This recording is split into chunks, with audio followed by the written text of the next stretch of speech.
이번 크리스마스에는 노량진 수산시장에 가자고 이수가 수건을 개며 말했다. 노량진? 도화가 부엌에서 섬초 시금치를 다듬다 고개 돌렸다. 부엌이라 해봐야 거실에서 몇 발자국 거리지만 건너편 상대에게 말할 땐 목소리를 조금 높여야 했다. 거기 수엽 있는데. 도화가 수심 어린 얼굴로 찬물에 시금치를 담갔다. 한겨울 눈바람을 맞고 자란 풀들이 도시의 수돗물을 머금자 꽃처럼 부풀었다. 그날 나가봤자 복잡하고 바가지만 쓸 텐데. 물에서 시금치를 건지는 도화의 두 손에 초록이 무성했다.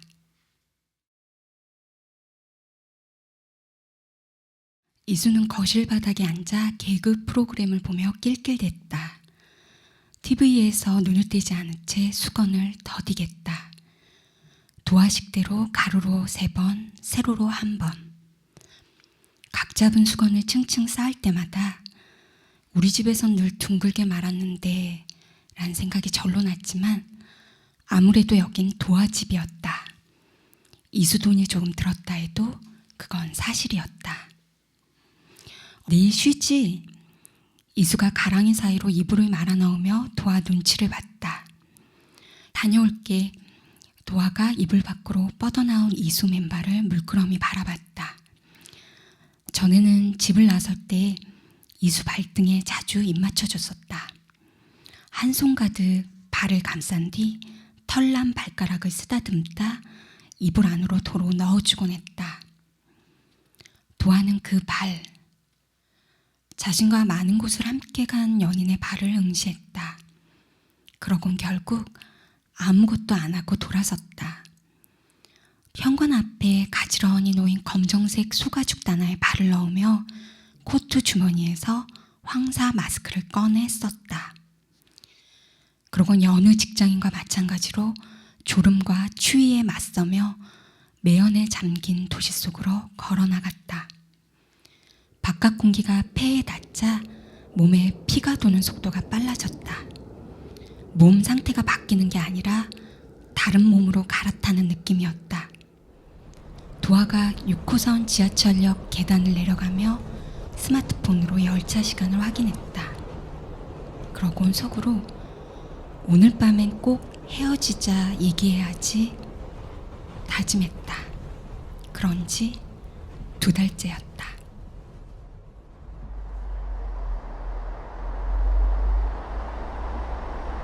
딱 한 잔만 하자던 술자리는 3차까지 이어졌다. 새벽 3시가 넘었을 즈음 테이블에 남은 사람은 이수와 동호뿐이었다. 아저씨 신사동 가주세요. 신사요? 네, 강남 신사 말고 은평구 신사요. 이수가 택시 뒷좌석에 올라타며 말짱한 척을 했다.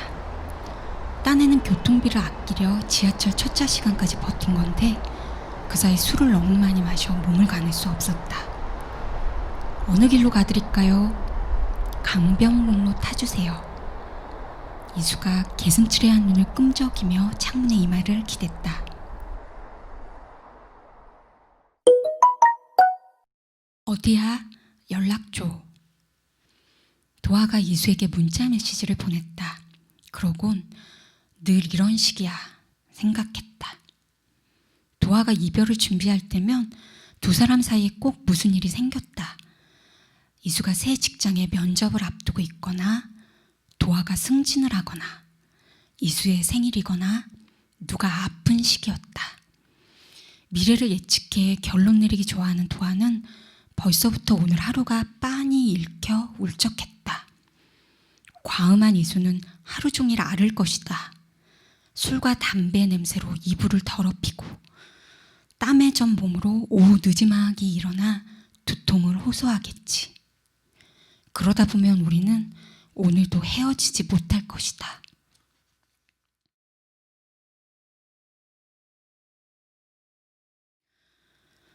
두 사람은 8년 전 노량진 강남교회에서 처음 만났다. 귀가 떨어져 나갈 것 같이 춥던 어느 날, 무려 평일 아침 7시 무렵이었다. 강남교회는 노량진 수험생들에게 밥을 나눠주기로 유명했다. 도아와 이수는 둘 다 종교가 없지만 그날 같은 무게의 흰색 뷔페용 플라스틱 그릇을 들고 같은 줄에 서 있었다. 그래서 도아는 이수를 처음 만난 순간을 기억할 때마다 꽃냄새, 바람냄새가 아닌 습기찬 식당을 가득 메운 압도적인 밥 냄새, 설렁 끓인 된장국과 깍두기 냄새를 떠올리곤 했다. 재수 끝에 도아가 합격증을 받아든 건 29대였다. 그해 여름 이수는 7급 공무원 시험에 떨어졌다. 도아를 만나기 전 이미 2차례 낙방한 경험이 있지만 처음에는 이수도 크게 낙담하지 않았다. 선배들이 원래 7급이나 5급은 3년은 기본으로 깔고 가는 거라기에 그냥 그런 줄 알았다. 그런데 그게 4년, 5년을 넘어가자 어느 순간 초조해지기 시작했다. 도아가 경찰 공무원 시험에 합격한 뒤에도 이수는 혼자 노량진에 남아 공부했다. 도아를 만나기 전 2년, 도아와 함께 2년, 도아가 떠난 뒤 2년, 도합 6년이니 이수로서는 할 수 있는 데까지 해보고 갈 수 있는 데까지 가본 뒤 손을 털고 나온 셈이었다. 이수가 공부를 그만둔 계기는 도아였다. 이수는 도아가 어디 가자 할 때 죄책감 없이 나서고 친구들이 놀자 할 때 돈 걱정 없이 나가고 싶었다. 하지만 그런 건 사소한 갈등에 속했다. 당시 이수를 가장 힘들게 한 건 도아 혼자 어른이 돼가는 과정을 멀찍이서 지켜보는 일이었다. 도아의 말투와 표정, 화제가 변하는 걸, 도아의 세계가 점점 커져가는 걸, 그 확장의 힘이 자신을 밀어내는 걸 감내하는 거였다. 게다가 도아는 국가가 인증하고 보증하는 시민이었다. 반면 자기는 뭐랄까, 학생도 직장인도 아닌 애매한 성인이었다. 이 사회의 구성원이 돼 아직 시민은 아닌 것 같은 사람이었다. 입사 초 수다스러울 정도로 조직 생활의 어려움을 토로하던 도아가 어느 순간 자기 앞에서 더 이상 직장 얘기를 꺼내지 않는다는 사실을 깨달은 뒤 이수는 모든 걸 정리하고 노량진에 떠났다. 한 시절과 작별하는 기분으로 뒤도 안 돌아보기 위해 이를 악물며 1호선 상행열차에 몸을 실었다.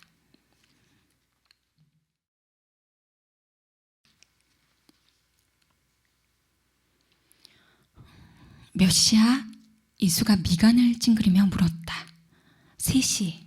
밖에 눈 와? 아니. 근데 왜 이렇게 어두워? 눈이 아니라 먼지야. 미세먼지. 이수가 한 손으로 밑배를 움켜쥐었다. 속 쓰려. 여느 때라면 애정어린 잔소리와 함께 물을 갖다 줬을 도아가 그늘진 표정을 지었다. 이수야, 우리 오늘 나가지 말자. 갑자기 왜? 그냥 밖에 공기도 안 좋고 귀찮아. 어제 내가 술 먹고 늦게 들어와서 화났어? 아니, 너 컨디션도 안 좋은 것 같고. 아니야, 나 나갈 수 있어. 얼른 씻을게. 오늘 너랑 맛있는 거 먹고 싶어. 이수가 욕실에서 씻는 동안 도아는 문자 메시지를 한 통 받았다. 위층 사는 주인 아주머니로부터 온 거였다. 도아는 용건도 확인하기 전 몸이 굳었다. 이사를 자주 다닌 세입자의 몸이 알아서 반응한 거였다.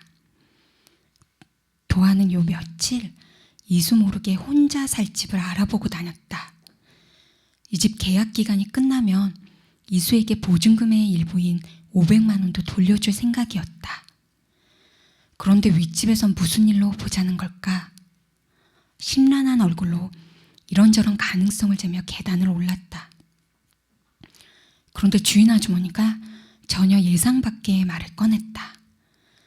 내년 봄에 우리 아들이 결혼하는데 아들 내외가 이 집에서 함께 살게 됐으니 조만간 방을 비워달라는 요지의 말이었다. 그러곤 정사는 어떻게 하면 좋은지, 남은 보증금에서 3개월치 월세를 빼고 주면 되겠느냐고 물었다. 월세요? 도아가 눈을 둥그렇게 뜨고 물었다. 주인 아주머니는 올 초 이수가 보증금 일부를 돌려받으며 전세를 반전세로 돌렸다고 했다. 집 장사하는 입장에서 요즘같이 금리가 낮을 때 반전세를 마다할 이유는 없었노라고. 얼마나 가져갔는데요? 1,000만 원. 거기서 1년치 월세 미리 까고 850 가져갔어. 신랑이 말 안 해? 아이고, 정말 몰랐나 보네. 거기 인감이랑 신분증 가져와서 나는 색시도 다 아는 줄 알았어.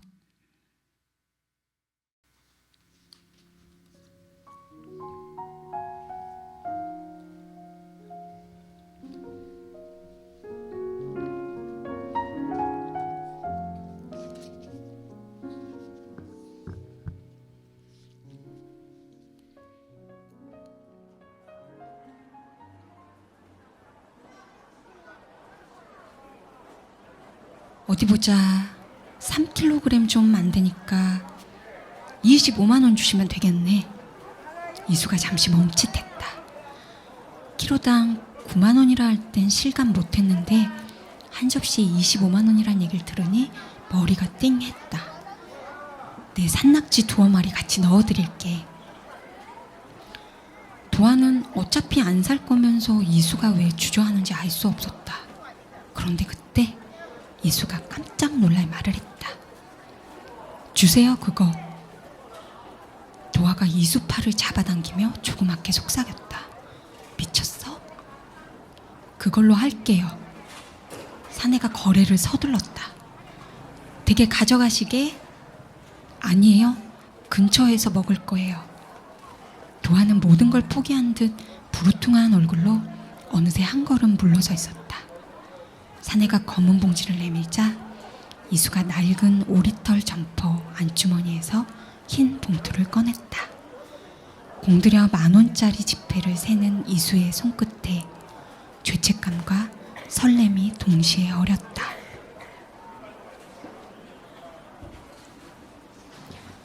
두 사람은 한 손에 검은 봉지를 들고 어둑한 골목 안으로 들어갔다. 수산시장에 흔한 상차림 비용과 술값만 따로 받는 식당을 찾아서였다. 어디 갈까 잠시 갈등하다 두 사람은 그냥 남해수산 사장이 추천해준 가게에 갔다. 그러곤 신을 벗고 홀 안에 들어선 순간부터 정신을 차리지 못했다. 아까 주인 아주머니 만났어. 그때서야 이수는 모든 걸 이해했다는 듯 혼자 고개를 끄덕였다. 그 돈으로 뭐 했어? 도아가 짐짓 예의를 차렸다. 집에서 필요하대? 이수가 고개를 저었다. 누가 아프셔? 이수는 한 번 더 도리질했다. 설마 게임한 건 아니지? 이수가 처음으로 도아 눈을 똑바로 쳐다봤다.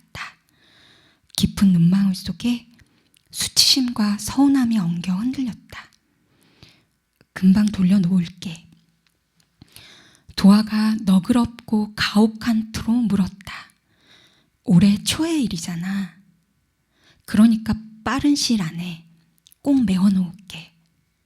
아니, 안 그래도 돼. 나 요즘 혼자 살 집 알아보고 있어. 그러니까 너도. 이수는 다급하고 무서워졌다. 도아야. 돈은 천천히 줘도 돼. 내년 3월까지 집 비워달라니까 그 사이에 짐 정리해줬으면 좋겠어.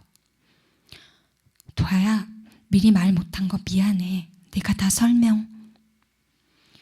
도아가 아무 말도 듣고 싶지 않은 듯 고개를 돌렸다. 그런데 그때 누군가 이수에게 다가와 아른 체를 했다. 형! 이수 얼굴에 당황한 기색이 어렸다. 형, 여기 웬일이세요? 아, 명학씨.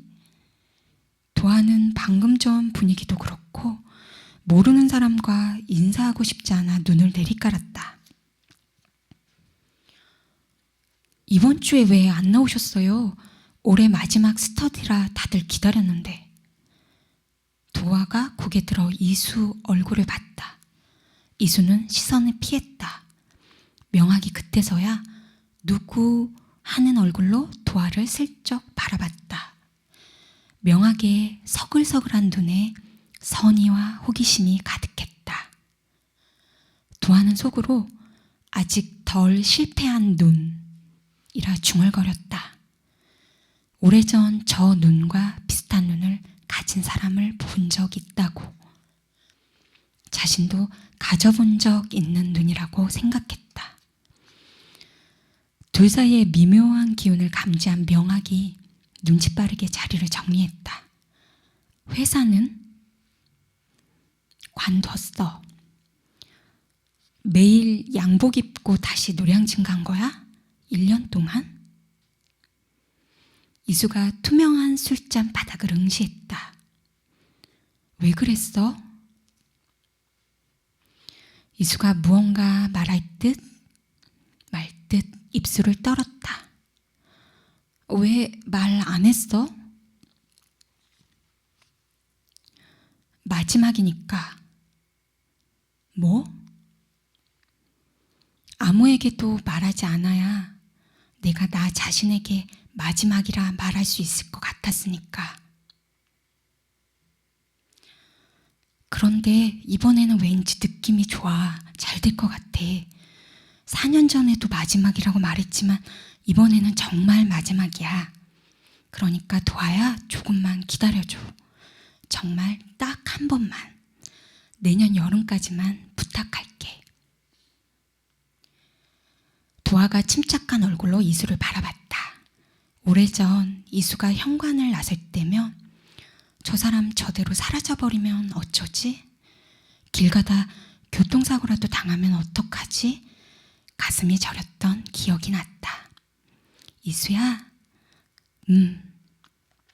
나는 네가 돈이 없어서 공무원이 못 돼서 전세금을 빼가서 너랑 헤어지려는 게 아니야.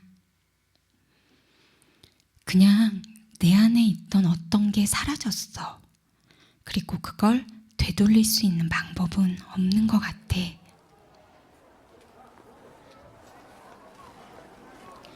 잔을 쥔 이수 손이 가늘게 떨렸다. 시간이 지날수록 식당 안으로 손님이 꾸역꾸역 계속 밀려 들어왔다.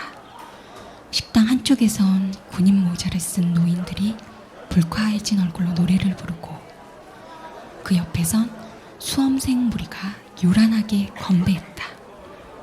매운탕이 펄펄 끓는 가스버너 주위로 아이들이 비명을 지르며 뛰어다니고 벽에 걸린 대형 TV에선 새더미니 북한 체제를 비판하고 있었다. 고요한 밤, 거룩한 밤. 누군가 찾아온데도 안개에 가려 결코 못 알아볼 것 같은 밤. 수백 명이 왕왕거리는 횟집에서 모두 소리 높여 떠드는 가운데 아무 말도 않는 사람은 이수와 도아 둘뿐이었다.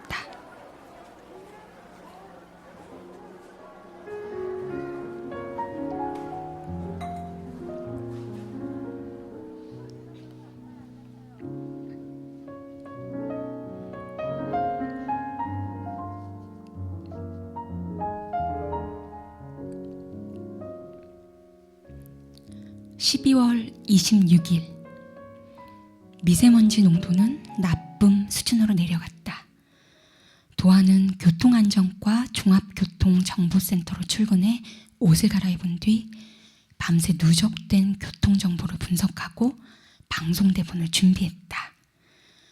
도아의 큰 언니뻘 되는 박 경사가 도아를 보자마자 얼굴이 왜 그래? 물었으나 도아는 그냥 피식 웃고 말았다. 시민들이 가장 많이 듣는 7시대 방송은 최경유가, 그 다음 8시대 꼭지는 박 경사가 진행했다. 도아는 9시 55분 프로그램을 담당했다. 세 사람은 돌아가며 서로 방송을 도왔다. 생방송 5분 전, 도아는 미지근한 물로 입을 적신 뒤 카메라 앞에 섰다. 그러곤 여느 때처럼 옷매무새를 매만지고 성대를 푼 뒤 큐 카드를 확인했다. 군청색 카드 뒷면에 박힌 노란 참소리가 매섭고 늠름한 표정으로 앞쪽을 노려봤다. 이윽고 최경희가 도아에게 큐 사인을 보냈다. 도아가 밝고 건전한 미소를 지으며 입을 열었다. 55분 교통정보를 알려드리겠습니다. 오늘 교통량은 적으나 대기가 뿌였습니다. 안개와 먼지가 뒤엉켜 가시거리가 짧으니 자동차 전조등을 밝게 켜시기 바랍니다.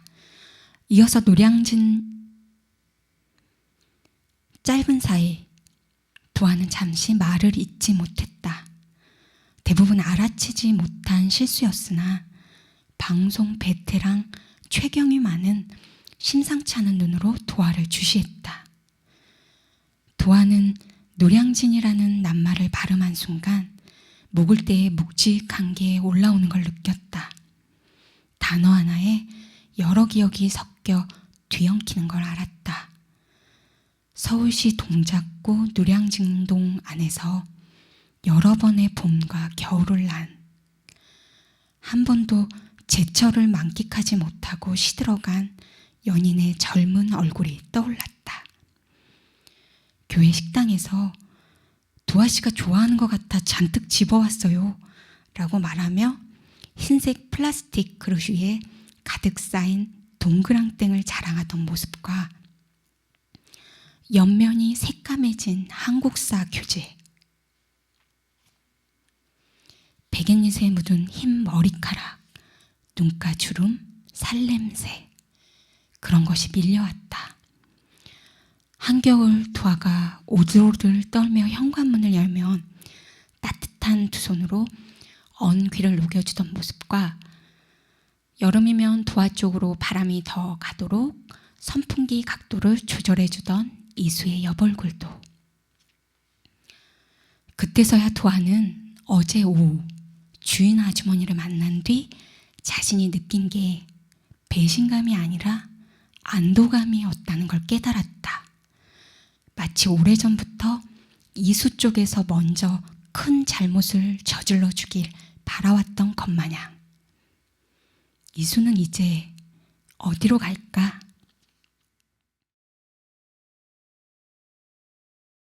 도아가 목을대에 걸린 지난 시절을 간신히 누르며 마른 침을 삼켰다. 그리고 최경희가 나서기 전 재빨리 말을 이었다. 교통방송 때 늘 하는 말, 도아가 신뢰하는 말, 과장도 수사도 왜곡도 없는 문장을 풀어냈다. 도아 등 뒤로 펼쳐진 스크린 화면에 올림픽대로를 비추는 CCTV 영상이 크게 떴다. 그런데 그때 카메라 렌즈 위로 웬 비둘기 한 마리가 날아와 화면을 가렸다. 모니터의 도로 위 풍경 대신 비둘기의 희끗희끗한 날개가 환영처럼 아른댔다. CCTV 카메라가 비둘기를 쫓으려 도리질하듯 고개를 흔들었다. 도아는 잠시 그 모습을 멍하니 바라보다 다음 소식을 전하기 위해 카드 위로 시선을 떨구었다.